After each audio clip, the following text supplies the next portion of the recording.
Good afternoon. I'm joined by the Minister for the Environment and Energy and the Minister for Resources. We are taking immediate action to put downward pressure on power prices and ensure reliable and secure energy for all Australians. I'm announcing today that we will be implementing our gas regulation that affects exports. I'll ask the Minister to describe that in more detail in a moment, but as you know, one of the factors that is driving electricity and energy prices right now is the high price of gas, which has risen very rapidly, in large part because of a shortage of gas in the domestic East Coast market. This is a consequence of mistakes that were made by federal Labor and indeed state governments years ago.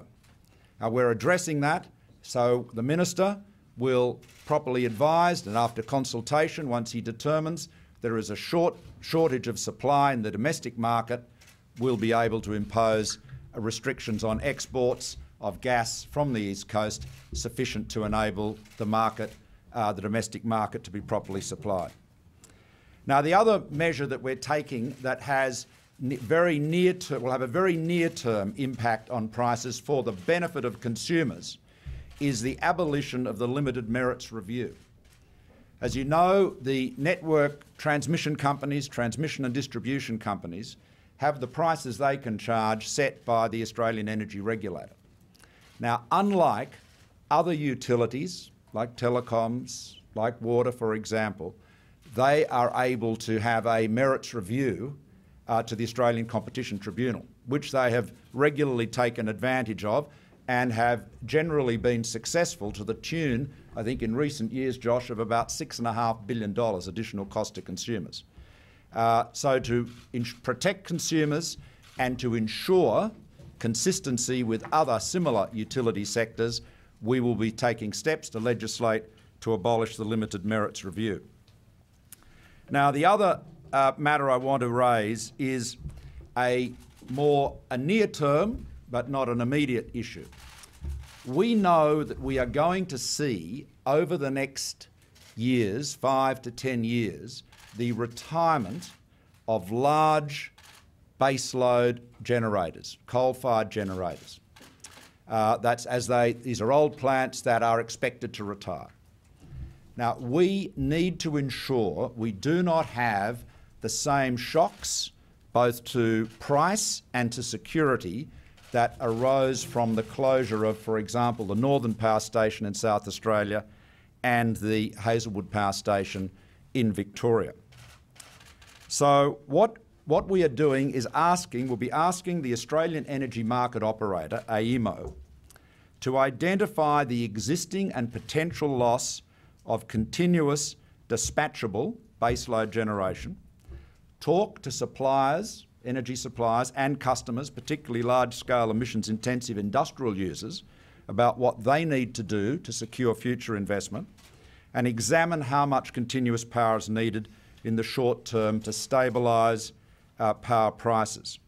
On the back of that identified need, we'll be asking AEMO how best to ensure the new continuous dispatchable power is provided, optimising affordability and security for consumers.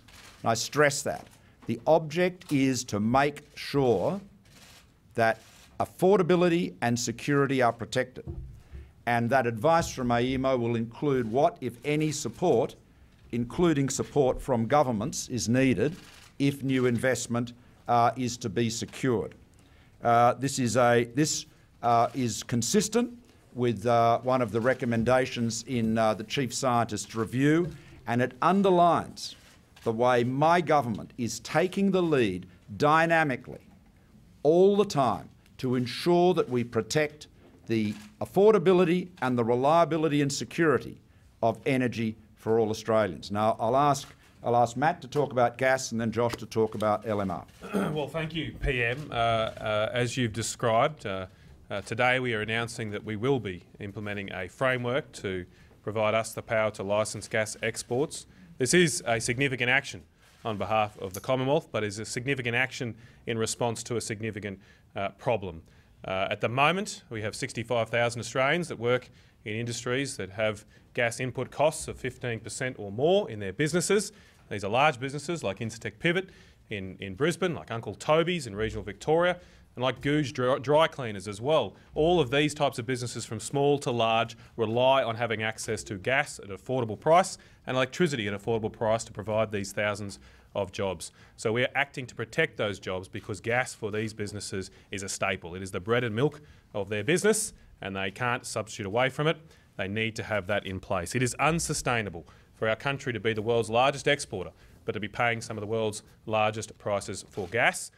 That will erode support for a gas industry in this country if it is maintained, and that is why we're taking action to be able to bring more gas onto the domestic market to help lower prices down to a more reflective international level. We have done this after significant consultation with the gas industry and other stakeholders, and from the 1st July, when these regulations come into place, there'll be more consultation before any shortfall is identified and before gas export controls would apply from the 1st of January next year.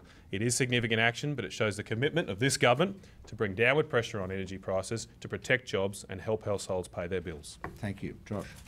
Well, thank you, Prime Minister and Minister Canavan.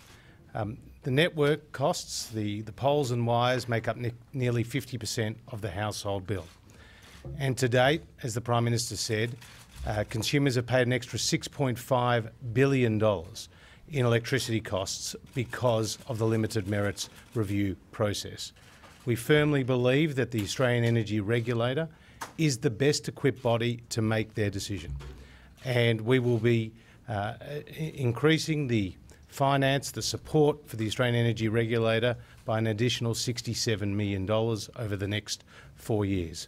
By abolishing the limited merits review process, we believe that will put downward pressure on electricity prices. We tried to get COAG agreement to this, but various states have a vested interest in that they own some of the poles and wires. Finally, the Prime Minister talked about the need to enhance the stability and the security of the electricity system. Dr Finkel made 50 separate recommendations. The clean energy target, as you know, will be further considered by the government and more analysis will be undertaken. But the other recommendations that will enhance the reliability of the system, increase governance, require wind and solar to provide battery storage and the like, they will be advanced now through the COAG Energy Council with the support of the Commonwealth. Now, can I just hang on? Just thank you very much for your enthusiasm. I want to make some observations about our citizenship changes, our proposed citizenship changes. The Labor Party today has rejected them. The Labor Party does not value Australian citizenship enough to say, as we do, that it must be more than simply the outcome of an administrative tick and flick form-filling process. Australian citizen, the title, the role of Australian citizen is the most important in our democracy. Surely we care enough about our democracy, about that citizenship, to say that it should be granted to people who make a commitment to our nation and share our values. Labor's objection that they object. They say citizens, people, would-be citizens, shouldn't have to speak English. Well, it's perfectly obvious. If you are going to get on and succeed and do your best in Australia, you need to have English. You're doing people a favour by making it a requirement. They're saying that you shouldn't be able, they object to our requirement, our proposed requirement that you should be resident in Australia as a permanent resident for 4 years. That is a lesser period than most other comparable countries. Labor is not valuing Australian citizenship. They are disrespecting Australian citizenship by failing to recognise that integration, citizenship, the harmony and the mutual respect that comes from shared political values that unite us, that requires a respect for citizenship. It requires us to honour that institution, and that's what our changes do. When you talk about talking plain English, can you tell us today whether anything you have announced today will stop electricity prices rising by 20% on July 1 and gas rising by 17%. Well, the impact on the gas supply obviously can have a short-term impact. In fact, the foreshadowing of this regulation has already resulted in wholesale prices, and of course how they translate into retail prices or prices for industrial users is another thing. But on the wholesale market, on the spot market, you have seen prices come down, and that has been now. You know, it is early days, but there is no question. Look, I mean, you've got to hand it to the Labor Party. I mean, what they did back in 2012 and around that period in licensing the export of so much gas without a moment's thought to the impact on the domestic market, it is breathtaking, the recklessness of that they showed. Now, Australian businesses and households are paying the price, and what we're doing is taking strong action, decisive action, to address it. But clearly, it's action we'd rather not have to take. The answer is no, you can't stop electricity prices rising by 20% on July 1, because the political heat will then really start rising, won't it? Well, we recognise that electricity prices and energy prices generally are an absolutely top priority issue for all Australian families and businesses. We absolutely understand that. That's why we're taking strong action, in fact unprecedentedly strong action, to address it. And we are dealing with the consequence of complacency and recklessness over years past. We're getting on with it. Prime Minister, doesn't this introduce sovereign risk for gas producers? And will gas producers have to break contracts? And if so, isn't there some liability on government for them doing so? Well, we don't look. I don't accept the proposition that you're putting. Our first duty, and it is consistent with our legal obligations, our first duty is to protect our people, our businesses, our households. We cannot, as Matt said a moment ago, you can't seriously suggest that we, a nation that is about to become the largest exporter of LNG in the world, would have a shortage of gas in its East Coast domestic market. We clearly have to address that. Prime Minister, on the issue of dispatchable power, yeah. The Minerals Council has been putting to your MPs that rather than a clean energy target, that the government should consider a reverse auction system where technology-neutral energy providers would bid into the market in order to solve the dispatchable power problem. So should we take from what you've said today that this is the government's first clear step away from the clean energy target as the central recommendation? Well, you shouldn't. I wouldn't analyse it in that way if I were you. But let me put it this way to you, Catherine. We are seeing a real change, dramatic change in the nature of the energy market, national electricity market. We all understand that. More variable sources of energy, more distributed. We've seen big shocks already from the retirement of large, synchronous generators, power stations, coal-fired power stations. We need to ensure that we don't get those shocks in the future. One of the mechanisms that AEMO could recommend to us, to governments, and it is consistent with practice in many other jurisdictions, including the United States and the UK and Germany and others, is indeed a reverse auction. But of course it would have to be technology neutral, so that you would be saying, this is why AEMO's role is very important, they've got to define what the size of the problem is likely to be, what the shortfall, what the need for dispatchable power, baseload power is likely to be, what the shortfall is likely to be in the event of these older plants closing, and then say how are we going to fill that gap. You can't just, our view is that you can't just sit back, cross your fingers and hope that everything will turn out okay. We believe that in this market there needs to be stronger involvement from government, stronger leadership, because we need to be absolutely certain, particularly over the next decade or so, as this transition starts to unfold, we've got to be very certain that we've got affordability and security covered. I mean, it is, and that's why, as you would have heard me say earlier, you've got to do this in a way that optimises, that focuses on consumer affordability and security of supply. So, Prime Minister, when you talk about the need for a stronger involvement from the government in the market, if, under what you've announced today, the market operator comes back and says, we need you to build a coal-fired power station, or we need a purchase agreement from the government for a coal-fired power station, how far are you prepared to go? Well, we'd certainly consider that. The government, the federal government is in the process of buying or seeking to buy 100% of the shares in Snowy Hydro. We own about 13% at the moment. That, of course, is a very large generator, hydro. It also owns gas, it owns solar, it has diesel. So it is a all technologies generator. It doesn't own a coal-fired plant, although I know they've looked at acquiring them in the past. But so the federal government is already a shareholder in an electricity company and seeking to be a larger shareholder. And of course, we are committed to Snowy Hydro 2.0, which is going to add 2,000 megawatts of renewable power and storage to the national electricity market. That is well, again, what we believe the approach has got to be all of the above. It's got to be technology neutral as an all sources approach. But the important thing is to focus on the outcome, and the outcome is affordable and reliable energy. That is the key.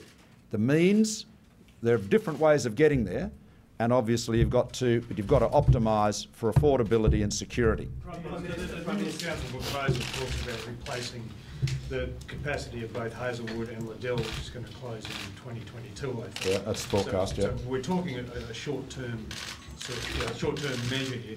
Do you honestly think there's any other technology other than Healy sufficiently advanced to provide continual dispatchable power in that short-term time frame? Well, the answer is yes. The answer is there are, absolutely. I mean, gas is one obvious example. The issue with gas is obviously the cost. Hydro is obviously an example, but you need to have, the question is, do you have sufficient of it? And you can also obviously have a combination. So you've got to be genuinely, and we are, technologically neutral in this, because our focus is on customers, on consumers, on getting the best deal for them, whether they're at home, families, or whether they're businesses. Now, in terms of building a new coal-fired power station, that is not something that can be done in a few years, by the way. So that is a long-term commitment. But as you know, I've said in the past that I think as Australia is the largest seaborne exporter of coal, would be good if we had a state-of-the-art clean coal power station in Australia. But that's not to say that the federal government should be building it or would be building it. It is the focus. Our job is to focus on ensuring that Australians' energy is secure and it's reliable, and of course we meet our emission reduction obligations. What parts of your package you're announcing today will require Parliament's approval in terms of both regulation and legislation? Yes, do you want to, perhaps you can... The legislative instrument on the gas export controls will be a disallowable instrument, but at this stage we've welcomed support from other political parties. I think the reasons we're putting it in place are clear to most of the Parliament, and I've been in discussions with all of those, the crossbenchers and the Labor Party about these measures, and they appear well supported. Can I just deal with Josh on LMR? Yep. Yes, it would require legislation, so it's a moment of truth for the Labor Party. Are they prepared to cut household bills, given that the networks make up to 50%? I point out that the Labor governments in Victoria and South Australia joined with the Commonwealth at the end of last year to abolish the limited merits review, so I'd expect that Bill Shorten would support this measure. Has the New South Wales government objected to removing the merits appeal process? Have they been informed about it? And what does the modelling show about just how much these changes will bring household bills down by this year? Well, it's nearly 50% of the bill, and $6.5 billion of additional costs have been borne by consumers by the direct action of this limited merits review process. We tried at the end of last year through the COAG process to fully abolish limited merits review, and both Queensland and New South Wales refused to go along with that. So I will be speaking to my counterpart shortly. Okay, we'll take two more and then I'll wrap up. Please. Mark, yeah. Prime Minister, have you got a deal to offer the Catholic sector on schools funding? Well, there's lots of talk. Lots of people are making proposals, but as you know, with these Senate negotiations, nothing is concluded until it's concluded. Please, Chris. Prime Minister, this is the latest in a series of big interventions in the marketplace. As you say, you're buying a power producer. You're telling companies now how they can sell, how they can price. Yep. I think from what you're saying, when they can close. How does that fit in with a liberal ideology on free markets? Well, what it fits in with is ensuring that Australians have affordable and reliable energy. That's what we've got to do, and every market is different. I mean, if you look at the energy markets in the United States, electricity markets in the United States, there are actually much more government involvement and regulation than there are here, and that's, you know, the home of free enterprise. So ultimately, our job as the federal government, and of course this is a shared responsibility with state governments, so our job collectively is to ensure that Australians have the most affordable, the most reliable energy that we can deliver, and that, of course, we meet our emissions reduction commitments. Now, can I just, we will have to wrap up now. I just want to make a couple of concluding remarks. As you can see, we're taking steps which have an immediate impact. The measures about dealing with gas have an immediate impact on the gas market. Now, going to your question, how long that takes to feed in to somebody's domestic gas bill, time will tell, but it will have at the wholesale level, which of course is from where all the prices come from, it has an immediate impact. It'll have an immediate impact in terms of the cost of electricity generation at the wholesale level, but it is immediate action. What Josh is doing with the abolishing limited merits review also has a near-term action. The next LMR will 2019-20. So that's a few years off. Looking forward, further down the track, you've seen our initiatives with Snowy Hydro. That project would take some years to complete, but again, that is planning ahead. Also, what we've discussed about ensuring that we work with AEMO to make sure that we don't have a gap in baseload power, a shock to the system, as we had with the loss of Hazelwood and Northern. That again is a longer term, a more medium term initiative, but you can see that we are focused on this issue rigorously in the short term, in the near term, in the medium term and the long term. We are approaching the energy challenge, as I've said again and again, based on economics and engineering. We're going to do all we can to ensure that Australians have affordable energy, that it is secure and reliable, and that we meet our emissions reduction commitments. Thanks so much.